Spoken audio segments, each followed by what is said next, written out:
ভোরের আবছা আলো। ভোরের প্রথম সূর্য যখন পূব আকাশে উঁকি দেয়, তখন সে শুধু একটি নতুন দিন নয়, বরং এক নতুন সম্ভাবনার বার্তাও নিয়ে আসে। সূর্যের সেই তেজ যেমন নিমিষেই রাতের ঘন অন্ধকারকে মুছে দেয়, ঠিক তেমনি আমাদের ভেতরের অটল বিশ্বাস আর অক্লান্ত পরিশ্রমও আমাদের জীবনকে আলোকিত করতে পারে। আমরা অনেক সময় জীবনের মাঝপথে এসে থমকে যাই, সামনের পথটাকে বড় দুর্গম মনে হয়। কিন্তু আমাদের কি মনে আছে, গভীর রাত যখন ঘনিয়ে আসে, তখনই কিন্তু ভোরের খুব কাছাকাছি আমরা পৌঁছে যাই। তাই অন্ধকার দেখে ভয় পাওয়া চলবে না, বরং বিশ্বাস রাখতে হবে। এই অন্ধকারের ঠিক পরেই আমাদের জন্য অপেক্ষা করছে এক অপার্থিব আলোর সুসংবাদ। আসুন না, আজ সব দ্বিধা ঝেড়ে ফেলে আমরা আল্লাহর ওপর ভরসা রাখি।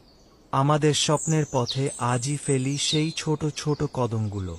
পথ বড় হোক বা ছোট, আমরা যদি থেমে না যাই এবং বিসমিল্লাহ বলে ধৈর্যের সাথে এগোতে থাকি, তবে আমাদের সেই পরিশ্রম কখনোই বৃথা যাবে না।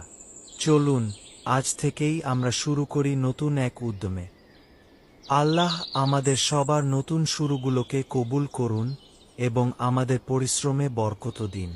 আমাদের এই ছোট ছোট প্রচেষ্টাগুলো যদি আপনার মনে বিন্দুমাত্র সাহস যোগায়, তবেই আমাদের সার্থকতা। শুভকামনা রইল আপনার নতুন সফরের জন্য। সাথে আছে আভিজাত্যে সুন্নাহ।